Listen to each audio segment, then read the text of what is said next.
one wall. Futures are built on foundations. Put roots in the ground and rise. All it takes is a vision and the manpower to make it come alive. Broad shoulders to rely on, sure hands to count on, sturdy legs to stand on, and intangible reasons to believe. Here they are today, the building blocks for a dream.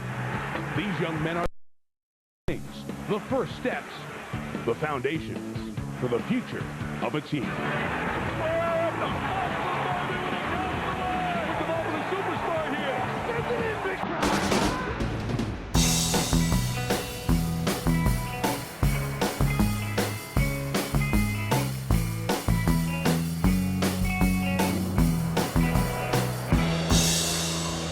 And if not for a new rule, the future would have been a year and a day ago. Greg Oden and Kevin Durant would have gone right from high school, in all likelihood, to the NBA draft. But they energized and electrified college basketball in 2007. The 2007 NBA draft was held on Thursday, June 28, 2007, at the Walmart Theater at Madison Square Garden in New York City, New York. Presided over by the commissioner of the NBA, David Stern.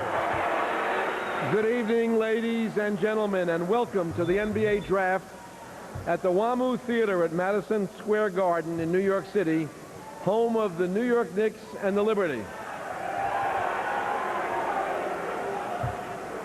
This draft begins the countdown to the 2007-2008 NBA season, which promises to be one of our best ever. Tonight, 60 of the most extraordinary young players in the world will realize their and their families' dream of turning hard work and dedication into an opportunity to excel in the NBA.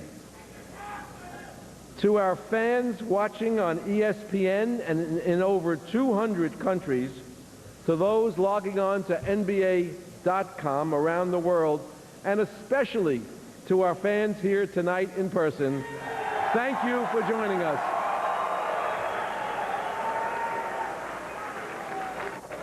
The first pick in the 2007 NBA draft will be made by the Portland Trail Blazers, who have 5 minutes to make their selection.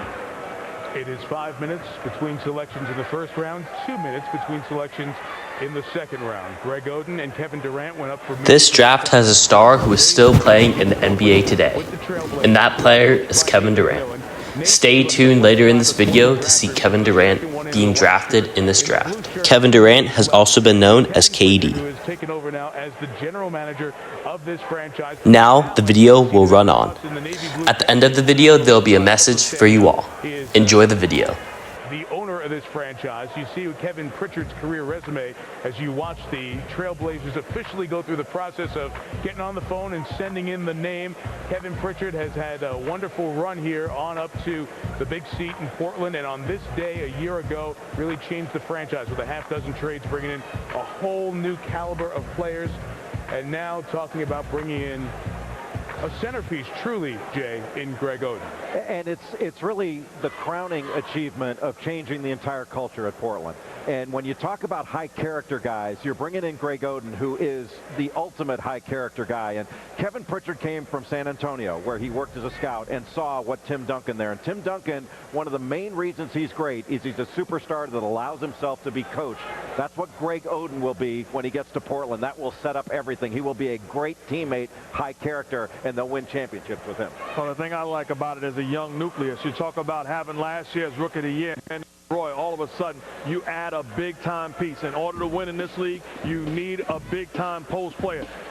Did a great job of revamping the entire roster, had a bunch of wild cards, but right now you're just looking at 2 or 3. Now they have legit young talent led by Nate McMillan. This is a team that's loaded on the offensive end. They compete night in and night out. They look awfully bright for the future. I'll shock y'all a little bit because obviously I've been critical of the Portland Trail Blazers in the past. I want to say this organization has done an absolutely fantastic job of changing the image of that franchise, considering some of the troubles that they had, the way they've gone, the direction that they've gone in now. LaMarcus Aldridge, you look at Brandon Roy, Rookie of the Year. You're talking about them big and Greg Oden, and they better pick him. That's the sensible thing to do. At the end of the day, you've just got to give this organization a tremendous amount of credit. They've given this city a reason to believe in this team once more. They should be proud of that. They really should. And let's not forget, as we get set to send it to the commissioner, they won the lottery.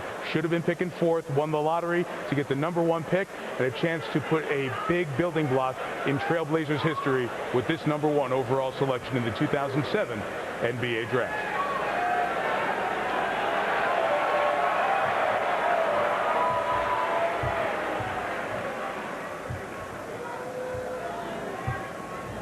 With the first pick in the 2007 NBA draft, the Portland Trailblazers select Greg Oden from Ohio State University.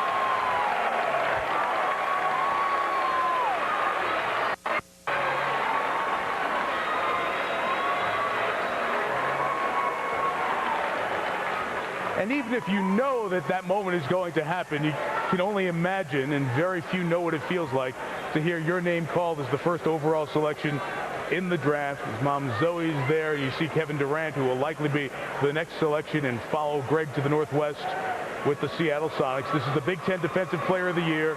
Nearly 16 points, 9 rebounds, 3 blocks per game for Ohio State. Out of Indianapolis with an impressive high school career. And now a Portland Trailblazer, the #1 overall selection. Not bad for a guy who grew up being, well, hopes of harboring a dental career somewhere down the line. You see the Portland folks go on with their caps on, celebratory high fives, and Jay Billis, the kind of player heading to the great Northwest. A winner, first and foremost. Greg Oden knows how to win. He's been a winner his entire life. That's what he's all about. And that's the character and the heart of this young man. He's got everything in a low post dominant center. He's got size. He's 7 feet tall, but he's also got the wingspan of a guy 7'4". So he can block shots, he can rebound, he can move his feet, he runs the floor extraordinarily well, and he can really finish around the basket. He is strong, and I'll tell you what, he's got a great aptitude for the game, has really improved his offense. With that right wrist injury this last year after he had surgery, he really had to improve that left hand and work on it. Shot his free throws left-handed in college basketball last year, shot almost 70% from the free throw line left-handed. I don't know that many guys that would even try that, let alone do as well as he did under the spotlight he was under. He's a star, as we said, that will allow himself to be coached. He's all about winning. He plays with other people. I just think he is the complete package, real deal. He is going to win, and he's going to bring the best out of his teammates because he empathizes with the guys he's playing with. Greg Oden is a star. Well, I concur. There's no question about it. I mean, Greg Oden's been the real deal ever since he touched the basketball, as far as I'm concerned. And I've said this before. It was really no debate to me whatsoever, because at the end of the day, here's what it comes down to. You can't teach 7 feet. You really can't. You can't teach 7 feet. And then when you're willing to play with the level of tenacity that this guy plays, is special. And there's the reaction of his mom, as Greg was the #1 selection, Zoe Oden, as we spoke of. And now Greg Oden is standing by, the #1 overall pick with Stuart Scott. Stu? Mike, he's the first Big Ten player selected #1 overall since Glenn Robinson in 1994. Greg, this isn't a surprise for you. Everybody knew it, and yet I saw you doing like this over there. Why were you nervous about it anyway? I was putting on hand sanitizer. I didn't want to get Mr. Stern sick. You know, I'm here with a little cold, so I didn't want to get him sick. I had to get some hand sanitizer on. All your life, since about 9th grade, you've heard that you're going to be the top pick whenever you come out. You're going to be the #1 pick. You've dreamed about it. You've thought about it. How does the reality compare to your dreams? Well, it is funny just hearing that for a long time, and if Kevin would have went first, I would have called everybody liars. So, you know, it came true. I'm happy just to be here with my family, and my mom's loving it, and it's a great thing. You have said before that you didn't want to go straight to the NBA, that you're glad the rule was enacted, that you were scared of going. What did the 1 year of college teach you? Everything. I'm a better player because of that year in college, and actually Coach Mata is here today, and he taught me so much. First, of being a man, a young man growing up in Columbus, and just basketball-wise, just you think about the game. It's just more thoughts that's involved in the game now. since high school when I was playing against 6'4" centers. I could just go in and dominate like that. All right, real quickly, who looks older, you or LeBron James? I would say me. I won't disrespect. Mike, this guy right here, Bill Russell, told him if he's not having fun next year, Bill Russell was said he'd come and slap him. Had the chance to meet Bill Russell during the NBA Finals in Cleveland. He talked about Coach Mata. That's Thad Mata from Ohio State. Another Buckeye, Mike Conley Jr. may go soon. Seattle's on the clock. Seattle's making big news. I want to bring in Andy Katz. Andy, we have a proposed trade here with Seattle and a pick not too far away from number 2. That's right, Mike. This proposed trade has been agreed to and will occur. Seattle will send Ray Allen to Boston for the number 5 pick, Delonte West and Wally Szczerbiak, and then the Celtics will select Jeff Green of Georgetown at number 5 for Seattle, assuming he is there at number 5, and he's expected to. Let's go back to you, Mike. The reason trades are proposed is you have to see who gets picked in that slot, so it's not necessarily a done deal yet, but you could have Seattle going at 2 and 5. Now the number 2 pick, and remember, Portland had a lot to think about with Oden and Durant. Durant was that impressive, so here's the number 2 selection from the commission.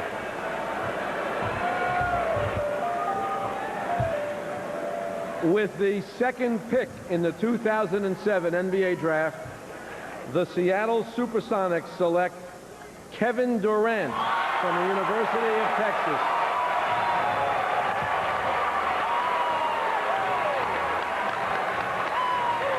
And again, we spend so much of this night talking about the players and how they're going to fit on their roster and cap numbers and all that stuff. It is also about personal and family and the realization of a dream. This young man from Sweetland, Maryland, who is still age 18, went to Texas for 1 year, was the consensus National Player of the Year.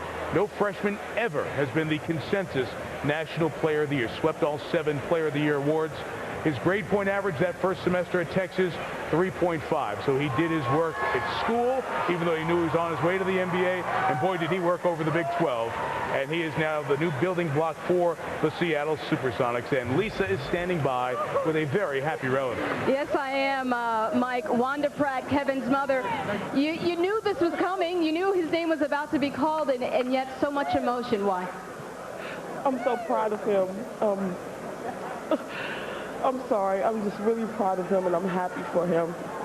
No apologies needed. He told you when he was just a very little boy he wanted to be in the NBA, and you poured all of your resources, everything, into making that happen. Kids say a lot of things when they're little. What made you believe him? I believed him because he had a coach here that really supported him. Our family believed in him, and he continued to work hard. So we just continue to support him. Well, congratulations to you, Mike. In so many ways, so many of the stories involve one parent raising some of these young men, and those people are the special people tonight. We're thinking sports, but these are people stories, and how can you not love that emotion? Seattle's going to love the basketball player, too. Perhaps the easiest pick in the history of the NBA draft for Sam Presti at number 2, taking Kevin Durant. And I think the coaches in the Big 12 are just as happy as Kevin's mother because they don't have to guard him anymore or try to figure out a way to stop him because he's a scoring savant. He can do it all. He can go off the dribble. 1 or 2 dribbles, and he is going to get into a shot. If he gets into a shot, he is going to make it. He can shoot off the catch. He's got great shot preparation and great feet. He can shoot it off the dribble with great range all the way out to 3-point range from the NBA and shoot it with ease. And in the post, he's not a guy who's going to lock you down and get an angle with all that strength. He's a guy that's more of a perpendicular post guy. He's going to be off the lane and get a great shot and make it over you. He is a 7'5" wingspan, so he rebounds really at a high rate. He can block shots. He really fills up a stat sheet, but that NBA range really sets it all up. 26 points a game in his freshman year. I mean, that's better than Carmelo. That's better than any other freshman that's ever played in college basketball. He's an extraordinary talent, and he's going to lead the league in scoring at some point, and it'll probably be sooner rather than later. An extraordinary player. I'm sorry, you mentioned Sam Presti. He's the new general manager in Seattle, age 30. Nice spot to fall into. He's got to hire a coach. That job becomes a heck of a lot more attractive because of the gentleman sitting next to Stewart. Thanks a lot, Mike. Kevin Durant's favorite quote is, "Hard work beats talent when talent fails to work hard." What does that quote mean to you, Kevin? It means no matter how good you are, if you don't work hard, nothing will happen for you. So I always use that quote. I instilled it in myself that no matter how good I am, I got to keep working. At the pre-draft camp, everyone knows you couldn't bench press 185 pounds, and it raised the eyebrows of a lot of critics. If you were a GM and you had heard that about a guy that you were potentially going to draft, what would that have made you think? It made me think nothing. If a guy can play basketball, a guy can play basketball. So I really wasn't worried about that too much. I was just worried about this day, and I'm glad I'm going to Seattle. All right, Mike, he's got a crush on Beyonce. Not when he meets her, or if he will meet her courtside at some NBA game real soon. Yeah, probably so, Stu. 175 miles apart will be Kevin Durant and Greg Oden. Greg Oden's going to be up the road in Portland. And speaking of Portland, via video conference, we'll be bouncing around the league. Kevin Pritchard, the general manager of the Trailblazers, made the #1 pick and took Greg Oden. Will join us now via video conference. And Kevin, I'm going to start with the question that was put to you often, Durant or Oden. How close did you guys come to seriously taking Durant instead of Oden at #1? Well, we went through our process, and it was very difficult. And we're, you know, looking at both of them from a long time. Through our whole process, we said we were going to keep an open mind. And really, that's our key, was to keep an open mind, go through the process, and come to a conclusion. And we feel very good about our pick. So what was the deciding factor for you? Well, you know, we started with one thing, and that is who is going to get to the championship level. And centers with athletic ability, with character, with the ability to change a game on both ends of the floor. We felt very good about that, and Greg fits that bill. You have 4 second-round picks and an owner in Paul Allen who wants to stay busy and love the draft process. I'll let you get back in the room. We'll visit with you guys later. Congratulations. Okay, thank you. Kevin Pritchard, new general manager with Portland. Meantime, this is the hot spot of the draft. This is where the intrigue begins, because we pretty much knew Oden Durant for the last few days. The Atlanta Hawks have involved this pick in a lot of trade conversation over the last 24 hours, and they've also taken a lot of forwards in Sheldon Williams and Marvin Williams and Josh Childress and Josh Smith. The question is, if he's the best player, do you take another 4 at 3? It's the 3rd overall pick, and Commissioner David Stern will tell us if the Atlanta Hawks will take a forward in the 1st round for the 5th consecutive year. With the 3rd pick in the 2007 NBA draft, the Atlanta Hawks select Al Horford from the Dominican Republic and the University of Florida.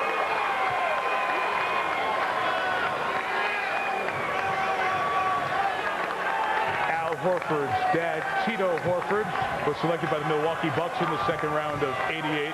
And you saw the other 2 Florida Gators, and it will not be long until they do the Gator chomp, as we will see Corey Brewer and Joakim Noah taken shortly. But this junior forward, almost 6'10", 1st team All-SEC, the MVP of the SEC tournament. Good friends with other Dominicans like Sammy Sosa and Alex Rodriguez. His dad went to school at LSU and Miami. Only played 63 games and scored 93 points in the NBA. Jay, we think Al Horford will slightly go beyond those numbers. You know, Mike, of all the big men in this draft, I think Al Horford is the most NBA ready right now and the most prepared to make an impact when he first steps on the floor. He's got very good post moves with his back to the basket, good strength. He is very, very strong, and he's got a great understanding of the game, a very high basketball IQ. He understands more than just his position. He understands other positions on the floor. He's got good feet. He sees the floor very well, and I think he's really come a long way over the last couple of years. But what I think really sets him apart is his rebounding appetite. You know, he played his entire career next to Joakim Noah, who's also an outstanding rebounder, and still was a guy who grabbed almost 10 rebounds per game. He can change ends. He's got a good touch, and he's a very smart and savvy defender. I think that's going to put him in very good stead if Atlanta decides to keep him, to step in there and play significant minutes to really help Atlanta up front. And then that frees up Atlanta to make a trade with some of the other young assets they've got. I completely agree with you with the talent that Al Horford possesses. I just think they should have drafted a point guard. That's my position. Well, the reaction of his Florida teammate Corey Brewer there, and he will be hearing the cheers of his fellow fellow teammates quite shortly as well. And his father, as mentioned, former NBA player Tito Horford, waving the Dominican flag. Al Horford, number 3 overall, going to the Atlanta Hawks and going to Stu Scott right now. Mike, he speaks English, Spanish, and Portuguese. Al Horford, I know you and your teammates, Corey Brewer, Joakim Noah, all you guys are tight. What did you say to each other before coming into this room tonight?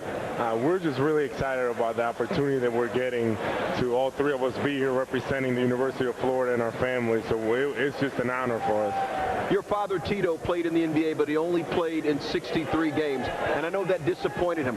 What have you learned from him that'll make your career more successful? Definitely. It's very important for me to work hard and make sure that I stay focused and take care of myself in order to be successful in the league. All right, Mike, at University of Florida, Al had his own cheering section. It was called the Horford Hotties. I don't know what that means about you guys over at that table. You're somebody's hotties. All of you all are. You can go get the answer for yourself over there, Stu, with Al, and there is his dad. Mark Jackson, I want to bring you in because so many people said Atlanta is a young team. They were the youngest team in the NBA this year. They need a point guard, a young developing point guard. They have Speedy Claxton, Tyronn Lue, veterans who are fine, but were injured a third and a half this season, respectively. Should they have taken a point guard here at number 3? No, I don't think they should have taken a point guard here at number 3 because Mike Conley Jr. is a small, young point guard to go with a young basketball team. At the same time, Marvin Williams, Sheldon Williams, Josh Smith, Josh Children, you drafting Al Horford is too much of a similarity to what you already have. This is a bad decision for the Atlanta Hawks. And they have now, as Jay pointed out, the potential option to move one of their forwards in a trade to try to get a point guard. Now we're at number 4, and the Memphis Grizzlies on the clock, and they have seen Horford go at 3. Will they be the team that makes that point guard move? Back to the commissioner. With the 4th pick in the 2007 NBA draft, the Memphis Grizzlies select Michael Conley from Ohio State University. Well, it's a pretty special championship Monday in college basketball 2.5 months ago. 3 of the first 4 players in the 2007 NBA draft played in that NCAA title game. And Michael Conley Jr., the point guard from Ohio State, makes it 3 freshmen taken in the first 4 picks of the draft. All Big Ten, most outstanding player of the regional that got Ohio State to the Final Four. And his dad, Mike Conley Sr., now age 44, Olympic gold medalist multiple times in the triple jump. He won the gold in '92, Jay. You know, I think this is a great pick. I think he's the best point guard prospect in this draft by far. He's explosive. He is not a good athlete. He's a great athlete, and he picks his spots very, very well. He's a fantastic decision maker, especially on the run. He can make decisions at different speeds. You know, he can play slow. He can play fast. He finds people, and what's really impressive about him is when he puts the ball on the floor and gets into traffic, he can operate in traffic after absorbing a bump. He can get to the rim and finish with either hand, and he reminds you a little bit of Tony Parker in that regard. And I think at his age, he's probably a better prospect than Tony Parker was at the same age. And this is how much I think of Mike Conley. I think if you put him in the 2005 draft, it would be a tough decision between Conley, Chris Paul, and Deron Williams. I'm not saying I would pick Conley over either of those 2, because I thought Deron Williams was the best prospect in that draft. But I think that Conley is with those 2 guys as far as his ability level. He needs to improve his shooting, but if he does that, and I think he will, he'll be a great NBA point guard. That's high praise because those guys have made a great impact in the league, and Stu is standing by. Hey, how about playing Lawrenceville North? All those guys are going to say, we played against number 1 and number 4 in the draft, Stu.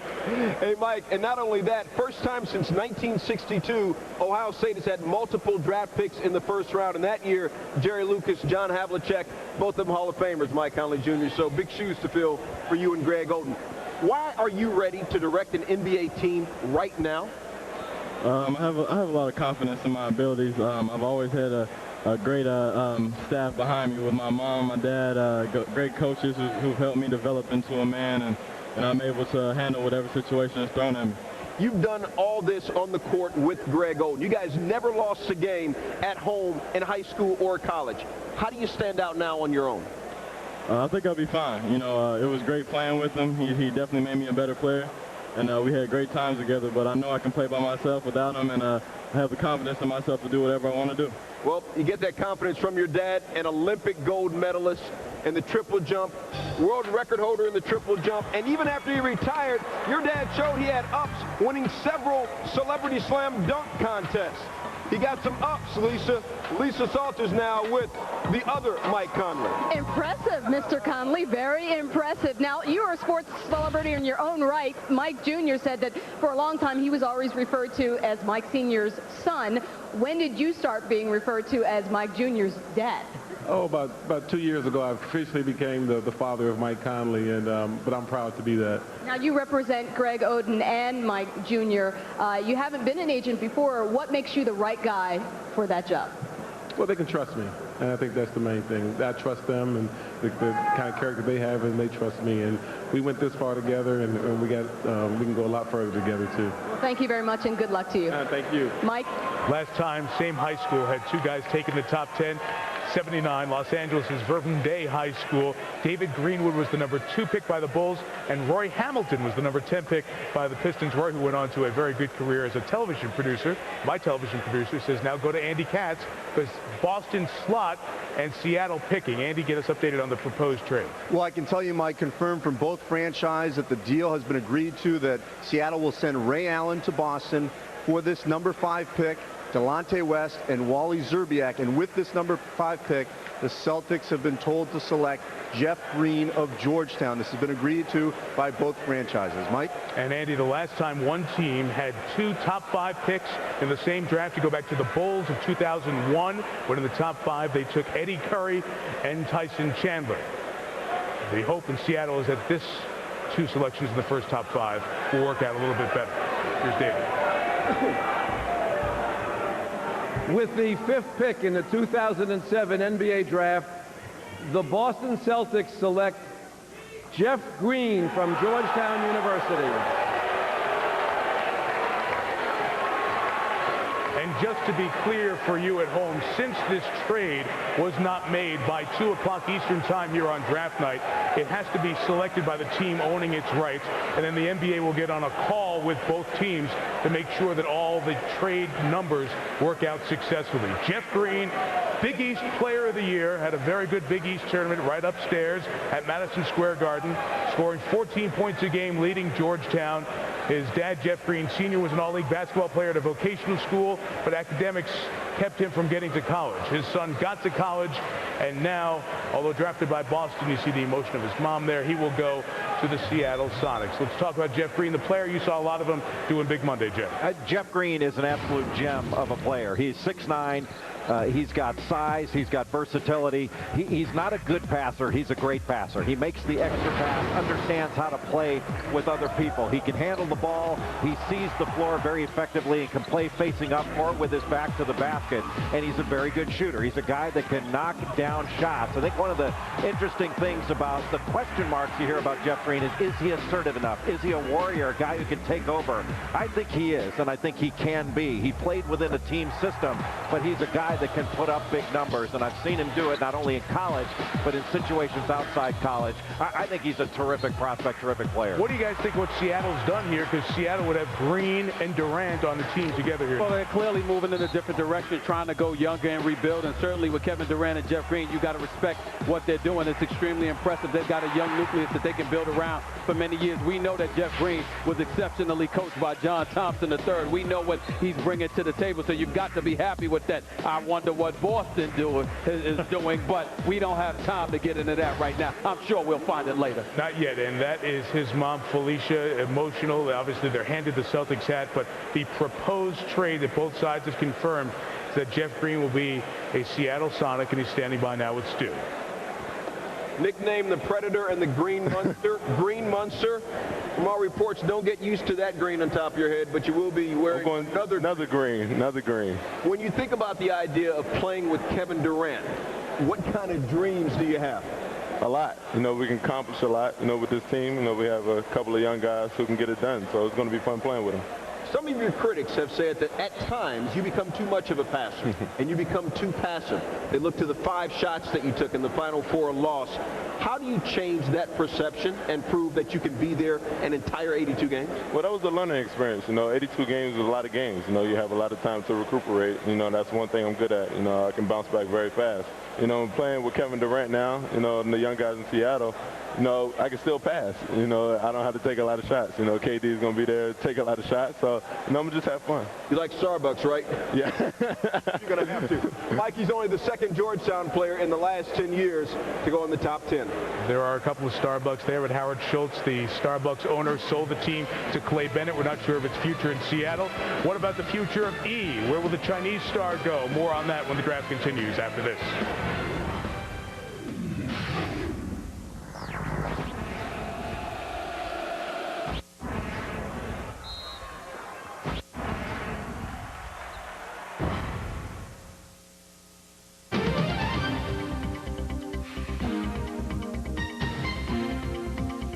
The Toronto Raptors acquired the draft rights to 22-year-old forward Yorgos Printezis from the San Antonio Spurs on Thursday in exchange for a 2nd-round pick in 2008. Printezis was still in New York on Friday when he spoke to the media via conference call. It's one very good organization. Team also is very nice city, but except this one team that they believe, they trust the European players. That's what I like because, it's maybe it's difficult when you go to play will be with 12, 13 numbers. The most of the people is Europe and they trust them. Printezis, a 6'8" forward, played 24 games in the Greek League in 06-07, averaging 11.5 points per game while shooting 59% from the field. For more information, log on to Raptors.com. One morning, you wake up, and there it is. Gray hair. And you wonder, will people see me for who I really am? How do you break out of that? Just for Men stops gray from with 5-minute target gray technology. Easy. Today's a whole new ball game, and then you wonder, why did I ever put up with gray hair? Let the real you come through. Stay in the game with Just for Men.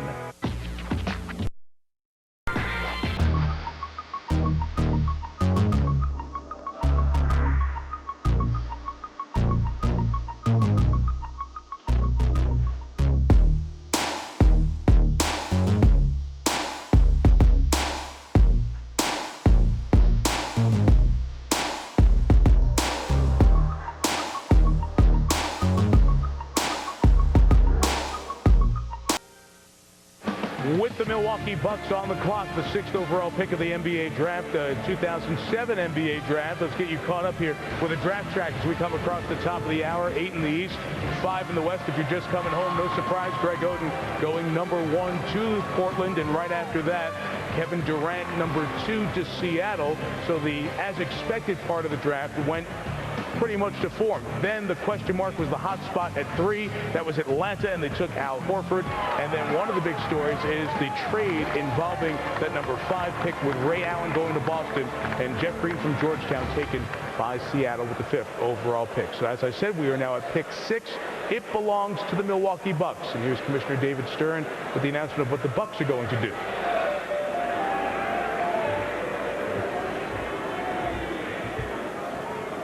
With the 6th pick in the 2007 NBA draft, the Milwaukee Bucks select Yi Jianlian from China and the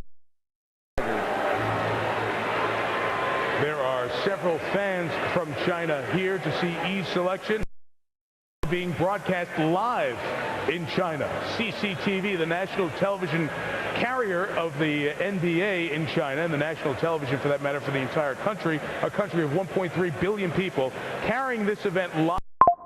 The arrival of E in the NBA. Fran Fraschilla has traveled overseas many times. He is our Minister of International Basketball for ESPN. Look, 1.3 billion in China, so because 2 Chinese players come to the NBA doesn't mean they're alike. Give us the differences, because we've known Yao for 5 years. What's Yi all about? Well, Yi is a power forward, Mike, who could play away from the basket. Very athletic.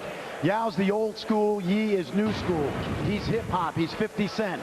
He loves to dunk on you. Can shoot the ball from outside. He's got a lot of international experience, especially against Americans. So while strength will be an adjustment in the NBA, his skill level may be the third best in this draft. He's very versatile. Can get to the rim in one dribble. Has had big games against U.S. teams before. He's been to Pete Newell's big man camp. Played against our best high school, college, and NBA players. Last year in the World Championships, he was very successful against LeBron and company. And as I said, the biggest adjustment is strength. Remember this, Mike, the key decision maker, Larry Harris for the Milwaukee Bucks.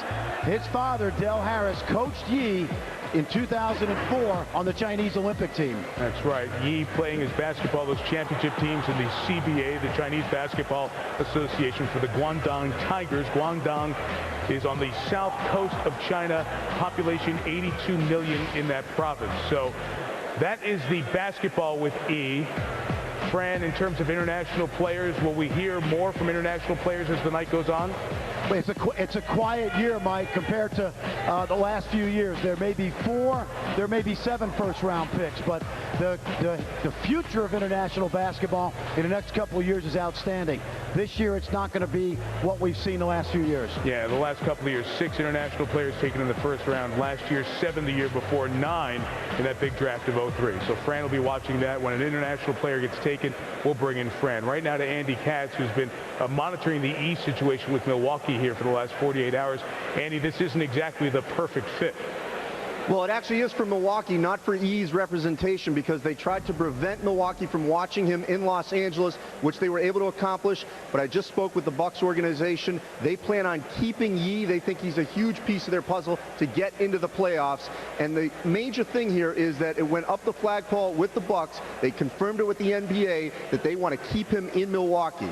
And you mentioned the senator earlier in our show. Senator Herb Kohl, United States Senator, is the owner of the Bucks. Rick Bucher, you've also been watching this. Will this start some trade conversation, perhaps? It certainly will, because while the Bucks might want to keep him, the truth is that outside of Yi's people, Milwaukee does not fit the parameters of where they wanted to go. And the interesting part here is that Larry Harris is going strictly on what his father has told him about this kid. Did not see E play in China this season. Again, Del Harris, multiple times an NBA coach, Houston and Los Angeles immediately coming to mind. His son Larry running the operations in Milwaukee, while Del is the top assistant for Avery Johnson in Dallas. Let's hear from E, who's been in the States for a few months. He's standing by now with Stu Scott. Stu? Michael, E. Jianlian will be the 5th Chinese-born player in the NBA. E, why do you think you are ready for the NBA right now? I think, I have played for a national team for a couple of years, and I think I'm ready. I played the Olympics. I played the World Championship. I played all the World Games, and I think I can play in the NBA. You've spent a lot of time in the United States. I know you've been on the red carpet at several movie premieres. You've gone to parties in Los Angeles. What's your favorite thing about America? I think like the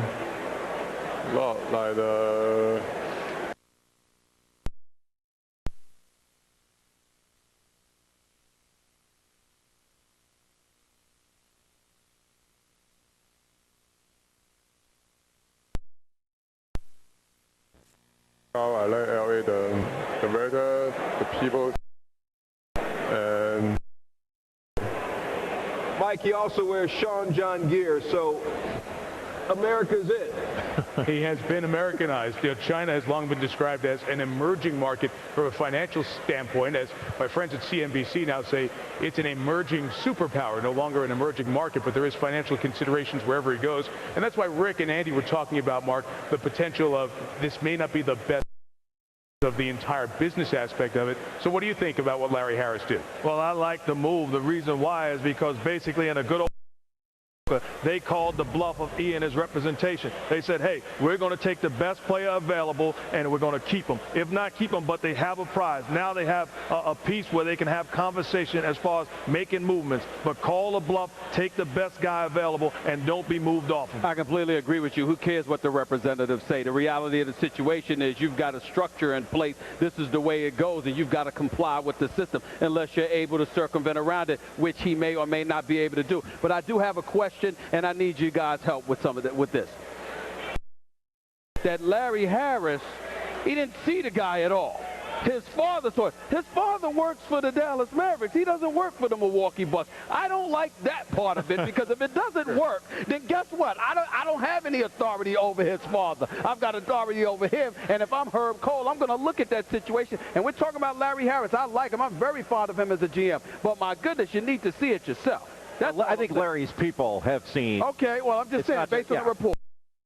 Larry may not have seen him himself. Doesn't bother me, because you do have to rely upon your scouts, and I would trust Del Harris if he were my dad. Absolutely. I trust him though he's not. Because he had him and he coached him. That's one of the big parts there. So, you know, the international part of the basketball world continues to evolve in a year when the NBA regular season and finals MVP were international players not born in the U.S., didn't go to college in the U.S. Here is E.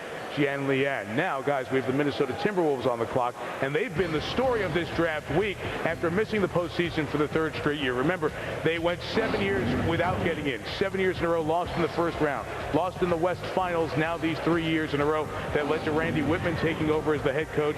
Kevin Garnett cranking out 20 and 10, but unhappy basketball road come. Nobody since he has been in the NBA has played more regular season minutes than Garnett. There's not a lot of. He's been involved in trade talks all across the league this week. But as for now, Minnesota still holds on to this pick, number 7 overall, with Charlotte and the Bulls to follow. And having seen freshmen go early on with Oden and Durant and Conley, let's see what the Timberwolves do. With the 7th pick of the 2007 NBA draft, the Minnesota Timberwolves select Corey Brewer from the University of Florida. Some were surprised that Corey Brewer returned to school, as Joakim Noah was very happy that he did. He's now the one Gator waiting. His dad, Corey's dad, Ellis, nicknamed Pee-wee, is a diabetic whose left leg was amputated in November of 2006. Corey grew up working jobs, including helping his dad drive tractors on a tobacco farm in Portland, Tennessee. With a lot of hard work, including Mom Glenda's support, who drove her PT Cruiser all across America to see her son play. Special education teacher is Glenda. Corey Brewer is now in the NBA, and Dick Vitale, you saw a lot of him covering the Florida Gators. How do you think Corey Brewer is going to do here in the NBA, Dick?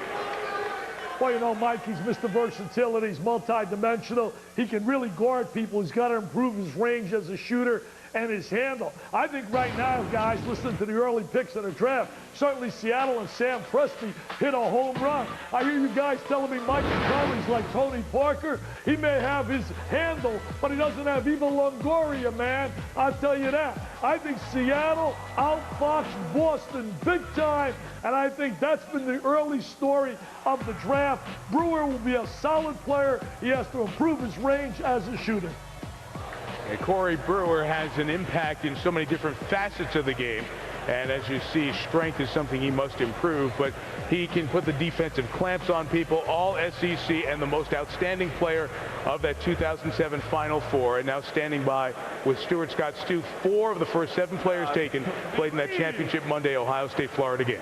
And there could be more to come, Mike. Before this year, only 3 Gators had ever been picked in the could be 3 in the top 10 this year. Corey Brewer, Mike Tirico said it. You spent your childhood, you worked construction sites with your dad. You didn't have an allowance. You had the most to gain by going pro early last year. Why did you decide to stay? It was all about being happy. My mother and father told me, you know, another year of school wouldn't hurt you, and they said just be happy, and I felt like going back, I'd be happy, and I was happy. I know you agonized over your decision, and the night before you made the announcement that you would stay at Florida, you had a conversation with your father. What did he tell you? He just said, don't do it for him, do it for me. And, you know, it's not about him right now, it's about me. And I just decided, you know, the right thing would be to go back. Well, he went back, Mike, and he got his second straight national championship. And we have 2 of the Florida players taken, and Joakim Noah will be the 3rd. It might happen soon. Charlotte is on the clock with Chicago to follow. These guys have been together for so long, making a legacy again tonight.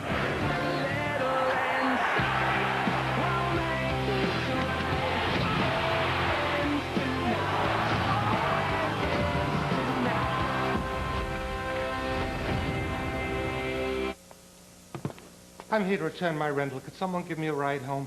Oh, we don't do that. So, how do I get home with all my stuff? Well, I could rent you a nice minivan. What? I just rented a minivan. Right. Convertible? But I don't need a convertible. Compact? But I just... Sorry, we're all out of compacts. But a nice minivan just came in. At Discount, we'll pick you up and drop you off. Isn't that the way renting a car should be? Hey, what are you doing? Oh, hey, check it out. I rigged the door sensor for the sale. Welcome to the most amazing sale of your life, the Canada Day sale. You want great deals? Well, you got them big time. Then send the kids to Grandma's house, because at the Canada Day sale, we rock the great deals all week long. It's the Canada Day sale. This week, find all TVs, laptops, and more on sale.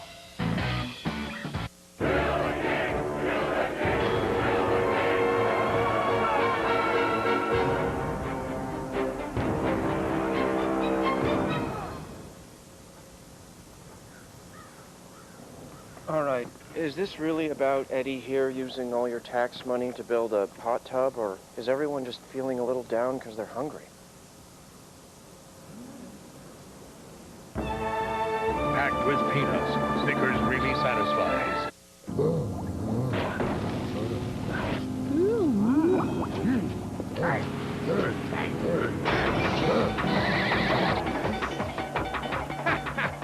Grit is good, Mr. Saab. Step into the world of the NBA. This summer, NBA 3-on-3 presented by Rogers brings the true NBA experience to your city. Register now at nba.com/3on3. NBA 3-on-3 presented by Rogers, brought to you by new Juicy Fruit Tubes. Back in New York City, the 2007 NBA Draft presented by Sprite continues. The Knicks slot would have been just a couple away at number 9, but the Eddie Curry trade means the Knicks are going to pick 23rd. The Chicago Bulls are 2 picks away, and the Chicago Bull legend Michael Jordan is making the pick at number 8 here for the Charlotte Bobcats, a franchise that has undergone a lot of change. And as we bring Rachel Nichols in from Charlotte, Rachel, it's changed all centered around the return of Michael Jordan to prominence with an NBA franchise. Absolutely, Mike. And Michael Jordan has been trying to deal this number 8 pick for days. And he told me he would be waiting until the last possible moment for that phone to ring. They really would like to bring a veteran in here instead of another young player. Now, if they are forced to make the pick here, they want to get someone who's versatile, NBA ready, maybe someone who's a strong front court presence, so Joakim Noah's name has been mentioned a lot around here. Basically, they just want to get this franchise going. Mike, I had a chance to chat with Michael Jordan a bit yesterday. He is as competitive as ever. He is as intense as ever. He had to send a letter to season ticket holders in the middle of last season just asking for their patience. He doesn't want to have to do that again. He wants to get something going as soon as he can. Rachel, I remember your conversation with Jordan exactly a year ago when he told you, what I learned from the Washington experience, I've got to have my voice heard the loudest. So you're certainly going to have Michael Jordan involved in the decision process. Let me come to the guys here on the set. This Charlotte franchise has won 18 games, then 26 and 33. They have improved, but can they make a leap in the East?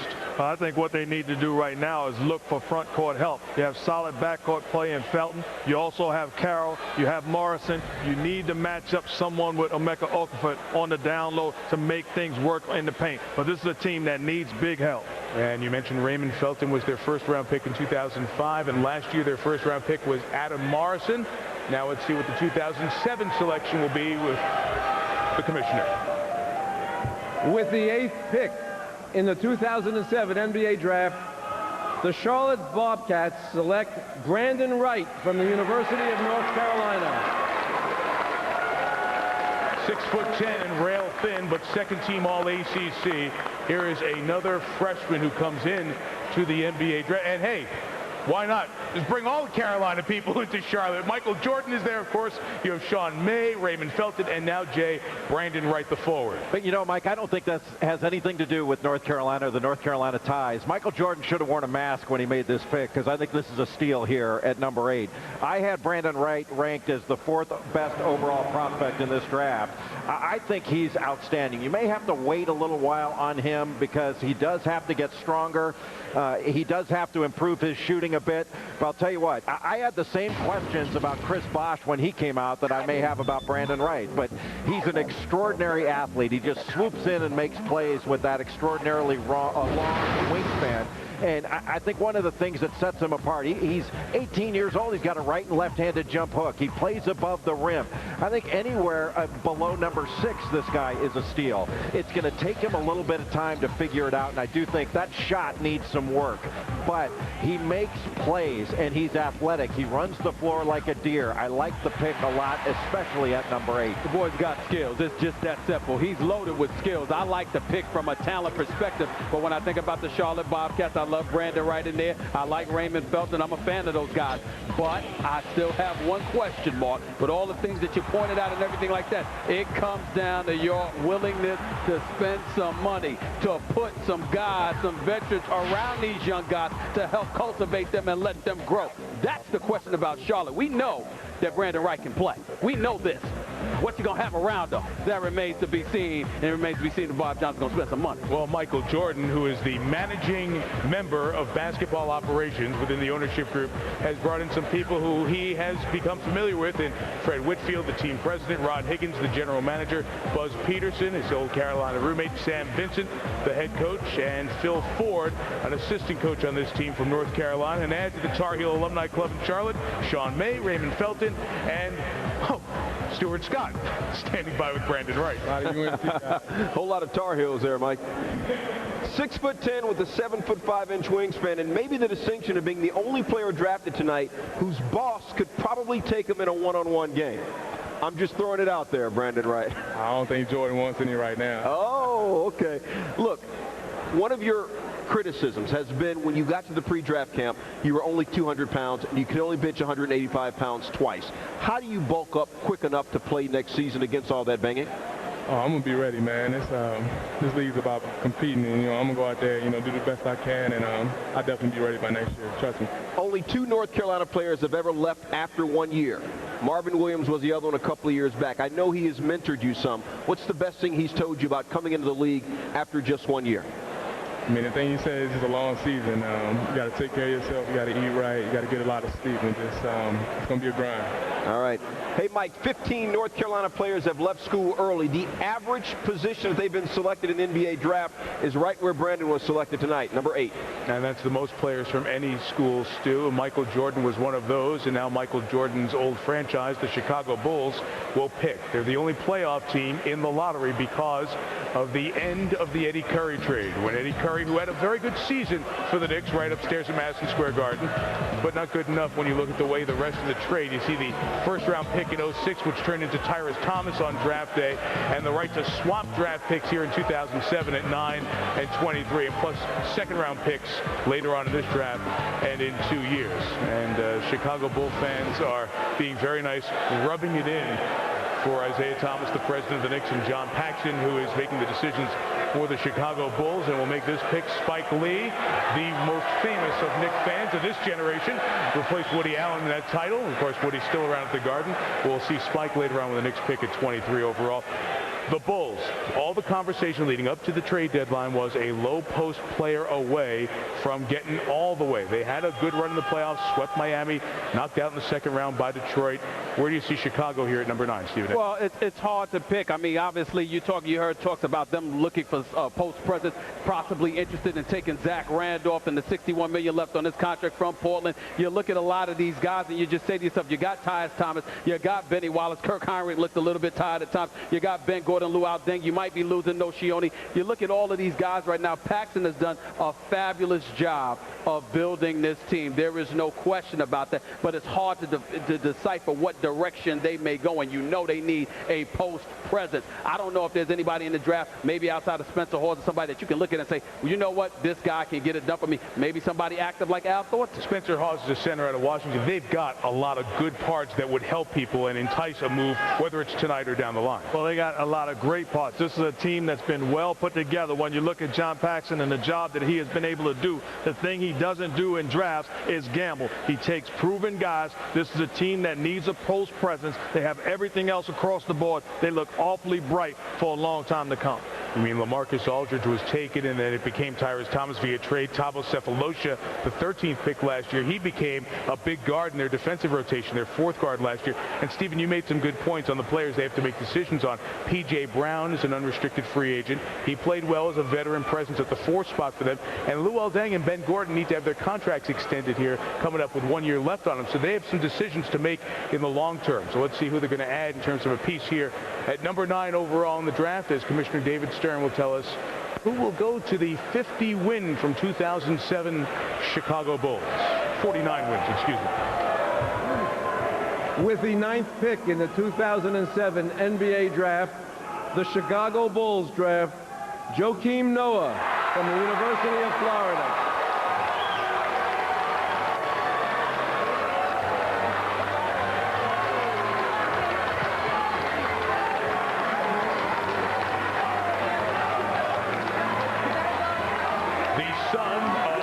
Tennis star Yannick Noah, who's now an actor and musician in France and was once on the cover of Rolling Stone. His mom, the former Miss Sweden, second in Miss Universe, now a sculptor. Joakim Noah was in many ways the face of college basketball and was hearing it from a lot of crowds around the country because of his style of play, his energy, but wore it well and helped Florida win 2 national titles in a row, and 3 Gators go in the top 9 of the draft. It's the earliest that 3 players from one school have ever been selected in the NBA draft, and there is Joakim's mom, the former Miss Sweden, back in 1978. And with that slick, seersucker look, a handshake for the commish and a breakdown from Jay. Well, you talk about style. How about the style of Joakim Noah? That looks like my brother's 1974 prom picture. Here's the paperwork on what I just talked about with Horford and Brewer and Noah, the 3 Gators going in the top 10, something that's never happened before. Indiana, Jay, had 3 taken in the top 11 in 1976. Well, Joakim Noah, I think, is going to be a good pro. He's a guy that impacts the game with his energy. He's got a great motor. He plays all out all the time. And one of the things I love about Noah is he absolutely hates to lose. I'd rather have a guy that hates to lose than a guy that says he loves to win. You know, he's long-armed. He's over 7 feet tall. He blocks shots. He rebounds. And he really can run the floor. He changes ends with the best big guys in the business. Perhaps not a strong player, a guy that's got to get a little bit stronger. He's a very good rebounder that rebounds out of his area. Doesn't just get the ones that come to him.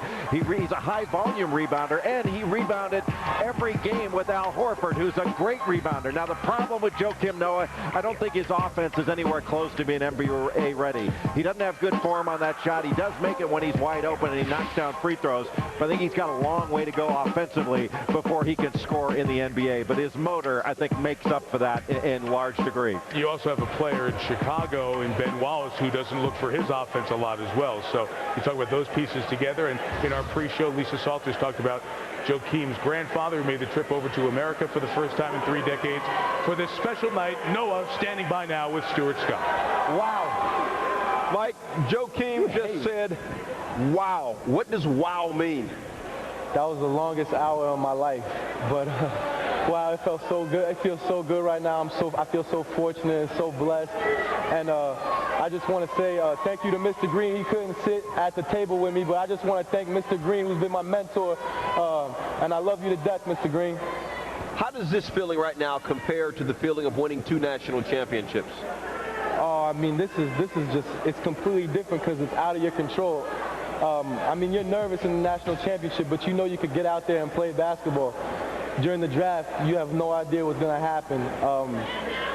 But it's just such an unbelievable situation right now. I mean, I'm home. I'm in New York. I'm just so excited, man. He's in New York, Mike, and he uses a special shampoo for this hair. It's called Bumble and Bumble, and he gets it from right here in New York City, Mike. I don't know if you can use that, but I'm just saying. Dickie V and I will be right behind you trying that. It's good to see his joy and the love of the moment. And for all you Gator fans out there, celebrated twice on championship night with Horford and Burr and Noah. You celebrate again tonight.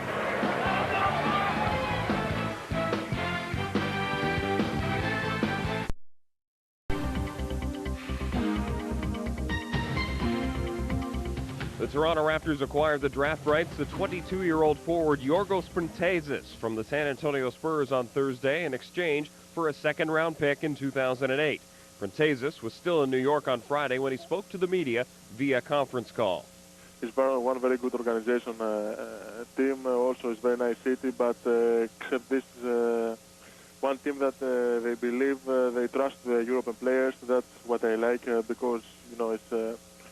Maybe it's difficult when European play when he's young, to go to play in one team that will be with 12, 13 American guys. But I like that the most of the people is European, they trust them. Printezis, a 6'8 forward, played 24 games in the Greek League in 06-07, averaging 11.5 points per game while shooting 59% from the field. For more information, log on to Raptors.com. Robbie Knievel buses and a canyon, a jet engine, and a double world record jump in the making. Sounds like he is about to come out. There he goes. Oh, yeah! It's a terrible scene, ladies and gentlemen. He is on fire. Robbie! Oh, my God. Robbie. There's Robbie over there. Robbie, let me just ask you a quick question. What happened? Did someone talk some sense into you? No, but I did stay at a Holiday Inn Express last night. Stay smart. Stay at a Holiday Inn Express. The Source Power Player of the Week. This week, Tony Parker. Last week, the speedy point guard from France proved that he is one of the top point guards in the NBA. Parker dominated the Cleveland Cavaliers in the NBA Finals as the Spurs won their 4th championship in the last 9 years. Parker was named Finals MVP, averaging nearly 25 points while shooting 57% from the floor. He becomes the first European-born player to win the award. Life is good for Tony Parker and the San Antonio Spurs. The Source Power Player of the Week. 1 hour into the 2007 NBA Draft presented by Sprite. 9 picks gone. Sacramento Kings on the clock. Jay Billis's best available players by his ranking. Well, the first 9 picks have all gone in the first 9 on my best available. It's not necessarily in the same order, but the next prospect I have up is Julian Wright, who's a guy that does everything but shoot it. And Spencer Hawes from Washington, an outstanding big guy, very, very skilled. And Al Thornton, maybe the best athlete in this group. A Sacramento franchise coming off its first losing season since 1988, a 33-win season. Remember, Sacramento was right at the edge of the cliff against the Lakers in Game 7 of those Western Conference Finals. Since then, it's been diminishing returns. 6 seasons with decreases in the win total. They now make a coaching change for the 3rd time in 3 years as Rick Adelman was out, and Eric Musselman was out, and now Reggie Theus is the head coach of the Sacramento Kings. Here's the Kings pick, 10 overall. With the 10th pick in the 2007 NBA Draft, the Sacramento Kings select Spencer Hawes from the University of Washington. A West Coast guy will stay out on the West Coast, just under 7'1". Spencer Hawes is another freshman to go in this draft, and 6.5 rebounds, an honorable mention, all Pac-10 season. So here's a player who, Jay, maybe is not a finished product right now, but there is some upside to the just under 7'1" center. Oh, there's a lot of upside. I mean, offensively, he's as skilled a big guy as you're going to see. I mean, he's extraordinarily skilled. He's got great footwork. He's been groomed to play in the NBA. His uncle Steve Hawes played for the Atlanta Hawks, and this kid has everything offensively with his back to the basket. He's an outstanding passer. He's got great hands. He's got a right-handed hook, a left-handed hook, a turnaround jumper. He passes very well. Got terrific vision. in, sees the floor, and understands the game. He understands where double teams are coming from on the college level, and in high school was able to pass out of them and make the right read. I mean, this kid has it all offensively. The problem, if you want to start, nitpicking, he's got really good footwork offensively. He's not a great athlete. He does not play above the rim. He does not rebound at a high rate. And the guy that's 7 feet tall should be able to grab more rebounds. He needs to be more assertive as a defender, but he's not a shot blocker. And when you're not a shot blocker, not a great rebounder, I think it does raise a couple of red flags. But the one thing I will say about that, I mean, this is still a skills game, and he is skilled. And you can't get caught up in a couple things he doesn't do well, because he does a lot of things really well, and I think will be a solid NBA player. He's the 5th freshman selected in the first round. That's a new record. His dad, Jeff, who Jay mentioned, has basketball in his background, and Spencer Hawes now standing by with Stu. Mike, his dad and his uncle played basketball at Washington. You heard the criticism that Jay Billis said. He said, you're not a great athlete. You don't rebound well. What do you say when you hear critics say things like that? Well, I think the game still, when it comes down to it, like he said, it's a game of skills. And I know I need to improve on my rebounding, my athleticism. But I think as I get older and stronger and my body matures, I think that'll come with it. What's the best advice your Uncle Steve, who played 10 years in the NBA, what's the best advice he ever gave you? The same thing my dad told me, hard work. I mean, you're as good as the work you put into it. And I think every day when I go to work out, I think that's the approach I take. All right, congratulations, Mike. He's going to be a favorite in the locker room. Spencer loves political debates. That's right. Has a God Bless George Bush bumper sticker on his car, and he goes to the state capital of California, Sacramento. To Chicago, let's bring in John Paxson to talk about the selection that the Bulls made a moment ago. John's the GM and executive vice president of the Bulls. By taking Joakim Noah, the question comes, given the setup of your roster, is this a player you plan on keeping on your roster, Pax? Oh, absolutely. We need size on our roster. We have Ben Wallace, Tyrus Thomas. We have some free agents that are out there that, we don't know if we'll be able to sign. So Joakim is a proven winner. The guy plays hard every single night. We understand what the concerns are from a, maybe an offensive standpoint. But, like I said, the guy is an energetic, athletic 7-footer. And, as we look at this thing going forward the next 5 to 10 years, he's the type of guy with his energy and enthusiasm on the floor. We think he fits in perfectly with us. I don't know how many times we saw you this winter, and we talked about all those puzzle pieces you have, and the calls, the conversations. How close did you get in this pre-draft time to being involved in a heavyweight move here? Well, you always have a lot of conversations, but nothing really came to it at the very end. But we are still out there. We're going to try to improve our basketball team. We know we need a low post scorer in some capacity. Those are things we'll address going forward. It's a piece-by-piece process. But right now, we feel like we got one of the best 7-footers out there, and he'll bring a dimension to us that we don't currently have. Yeah, well, you'll have some energy out there with Noah and Ben Wallace for sure, and we'll see the Bulls again at picks 49 and 51. John, thanks. Talk to you later. Thanks, Mike. John Paxson, General Manager, Executive Vice President, Basketball Operations, Chicago Bulls. Steven, did you like the pick of? No, I did not. I did not like the pick at all. And I have a profound level of respect for the job that John Paxson has done. But to me, Joakim Noah, I know he's a good player, and any team should want a guy like him. But in terms of need, I don't know if the Chicago Bulls necessarily need him. You've got high-energy guys. Ben Wallace is a high-energy guy. Ben Gordon is a high-energy guy. Tyus Thomas is a high-energy guy. No Shione, even though he's an unrestricted free agent, he's a high-energy guy. Luau Deng is going to get it done for you. Kirk Heinrich is nothing to sneeze at. Everywhere on Chicago's roster that you look, you have energy. But this is Scott Skiles' play. This is a Scott Skiles' But I'm saying it's a Scott Skiles play, but I guarantee you after the postseason, Scott Skiles will look at you. You know what? I'd like to go in a different direction a little bit from the standpoint of getting somebody that can produce for me in the low post. I need that desperately because that's the one ingredient that I believe the Chicago Bulls are missing. Again, Paxson knows what he's doing. He's a phenomenal executive, but in this particular situation, I just don't think it matches. I think it's such a close call. I mean, I'm not disagreeing with you, but I think it's a close call. The skill of a guy like Spencer Hawes down in the low post, but not the athleticism, the rebounding, the shot blocking, to go with the energy, the shot blocking, the athleticism, running the floor. I think that energy may trump the skill for Chicago. With the way that Chicago model is a heck of a model for building a team. I think, we can differ on this pick, but Paxson's doing a heck of a job building that team. We may talk more about this later on. I want to get your thoughts. I just like the fit of this pick. Atlanta's picking again here at number 11. They picked at 3 earlier and took Al Horford. from Florida, and that run of 3 Gators at the top. So let's see what the Hawks' plans are for keeping these picks, or will they make some moves with all of their young talent? The youngest team in the NBA gets another good piece, potentially at 11. With the 11th pick in the 2007 NBA draft, the Atlanta Hawks select A.C. Law IV from Texas A&M University. We interrupt freshman night for a senior. A.C. Law IV is the first senior selected in this draft. The only other time the first senior was selected outside of the top 10 was when Melvin Ely was the first selection, the 12th overall pick of the 2002 draft. A.C. Law IV came on along with an entire program at Texas A&M to become a first-team All-America. Billy Gillispie rode the sky hard. He was the Bob Cousy Award winner, the top point guard in college basketball, the great uncle of Baseball Hall of Famer Ernie Banks.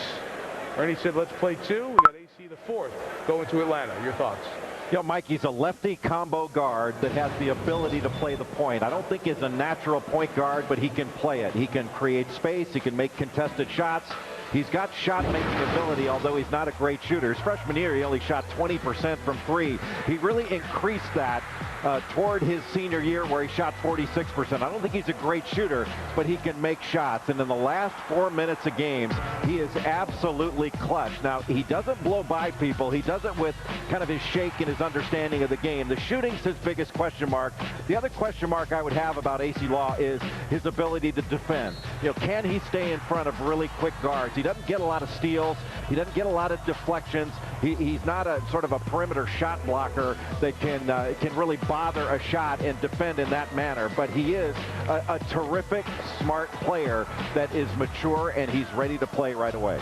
This was the player who came from the Indiana trade with Al Harrington. Point guard, what do you think of this guard? Well, I really like the pick, and the reason why is because you're talking about what teams say a guy can't do. Well, this young man is an absolute gamer. Won the award for the best point guard in the land. This is a team that needed the point guard, and they took the best guy available in that position. The correct choice finally for the Atlanta Hawks. No longer will we see a midget running the point guard position. How nice of you to say. So tall. The Atlanta Hawks picks, there you see in the first round, at Al Horford and A.C. Law, and they are part of the new look of the Atlanta Hawks, and so is this.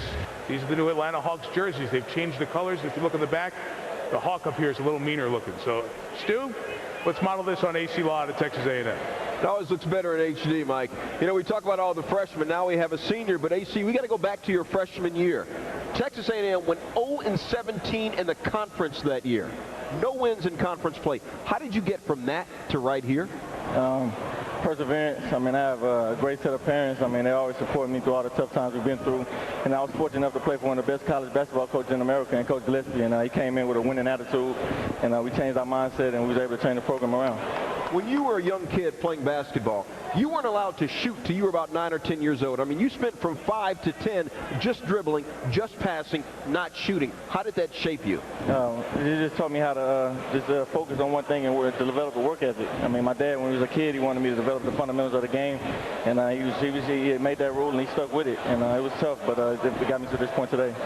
Mike, as you mentioned, nice lineage. His great uncle is Mr. Cub, Hall of Famer Ernie Banks. Let's play 2. I guess A.C. Earl right now is saying, let's play 82 plus playoffs, if you know what I mean. Yeah, A.C. Law IV being selected by the Atlanta Hawks. I love the story about the great nephew of the great Hall of Famer Ernie Banks. AC used to put on caps and mimic the handshake with the commissioner in thinking that someday he was going to be in the NBA, and here was his moment happening for real in front of us tonight. All right, the pick now belongs to Philadelphia. Number 12 overall. We'll hear from the Sixers 3 times scheduled in this first round. Of course, they had Chris Webber and Allen Iverson this time last year. They're both gone. Iverson traded for 2 of the ones coming up here tonight. 30-28 was the record for an energized group, to say the least, after trading Allen Iverson. And for Philadelphia, the fans aren't there anymore right now. It's under 15,000 for Philadelphia. And as you see, the teams with multiple picks already, Atlanta's are done. Philadelphia has 3, and when it's Philly, it's Sal Paolantonio time on ESPN. Let's bring in Sal Pal to hear what is being said down in Philadelphia here in advance of pick 12. Sal? Well, Mike, I'm standing a few yards away from the Sixers draft room, and I can tell you that Sixers president Billy King has been working feverishly all night trying to trade the 12th pick to move up in the first round. They had furious discussions with the Milwaukee Bucks trying to go up to the 6th pick and entertain the idea of trading 2 picks to Milwaukee, perhaps to get Yi Jian Lian, but wasn't able to do that. They talked to other teams and weren't able to do it. And right now they're sitting at 12 and deciding on 2 players, I'm told, that on their draft board. One of them is Al Thornton, the forward from Florida State. The other player we're not too sure about. But they do need help at that power forward position, as we talked about earlier. They finished 25th in the league in rebounds, and the chairman of the team, Ed Snyder, said we've got to get a big guy up front. When the chairman says you got to do something, you better do it, right?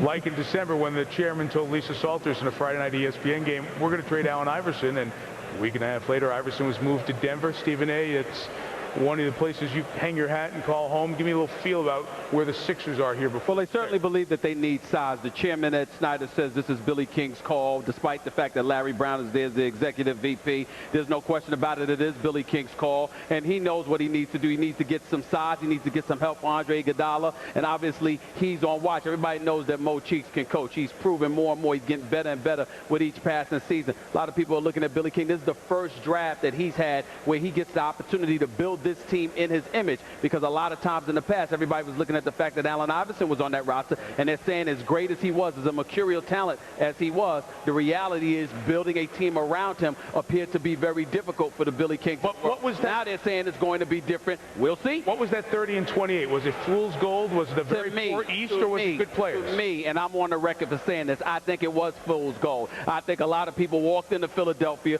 saw that Allen Iverson wasn't on the roster, and took a nap and went to Burger King and did all of that stuff. I'm not sold on the 30 and 28 record, but it doesn't mean that I don't believe that this franchise is moving in the right direction and that these guys are the right guys to get the job done. I just have some serious questions about what they have right now, and I think the 3 picks that they have in this first round are going to go a long way to helping them build towards the future. Well, I don't think in Philly they went to Burger King. I think they got a cheesesteak. You got it. You're right. You're right. Billy King, they have to go big. Depends on where you get it. They have to go big with the selection. Go with a big player. No question about it. They need some size. Yep, there's the one thing they need. They brought Andre Miller in as a point guard. Kyle Korver developed, and Andre Iguodala became more than a great finisher. He became a little more of a deep player as the season went on. Well, he turned into the other AI. Own identity in Philadelphia. It was spectacular. Once the trade was made, was their star player. I think what you have to do is add another big guy with the way that Dallenberg has blossomed into a big-time center. You have to have help on the boards. You see Joe Smith there, the forward who has cost Minnesota draft picks over the years when they tampered illegally with him. He is an unrestricted free agent. Samuel Dallenberg, the former Big East performer, an 11.9 rebound guy this year. Thaddeus Young with this pick. I suspect they'll take him. All right, let's see what the commissioner has to say as we hear from Philadelphia for the first of what might be 3 times tonight with the 12th overall pick, getting close to the back end of the lottery here in the draft.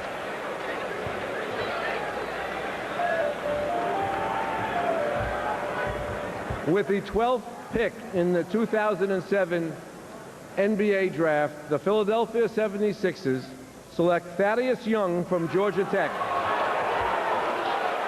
Well, it fits the theme of the night. Young, a 6th freshman taken in the first round, Jay, out of Georgia Tech. A little bit of a surprise. Thaddeus Young is a left-hander with really good athleticism, long arms. He's got good size. He's more of a shooter than anything. He can hit perimeter shots, but he's a little bit streaky. He likes to put the ball on the floor to get into a jump shot. I question a little bit his desire on the glass. He needs to really go harder to the glass, and I think he needs to become a more committed defender. He's got to develop some more upper body strength, and he needs to tighten up his ball skills, but he can shoot the ball. He is a terrific athlete, and I think he's got the capacity to be a much better rebounder. You know, I just think when you've got a choice between him and a guy like Al Thornton, Thornton is a more explosive athlete. I think a better athlete. He's older, perhaps a better scorer, but Young over the long haul has more potential. He's a guy with a lot of great upside, that lefty. And when we talk about discipline and dedication, so much of the buzzwords that you hear when you come up to the individuals in the draft, this is a guy. This last pick concludes the video. Once again, I want to thank you all so much for watching this video. This channel is really trying to produce the best draft content out there for you all, and to put out more draft content out there for you all. I hope you are enjoying the content that this channel is putting out. I just want to thank you all so much once again. Once again, God and the Lord bless. Sports Draft History is out.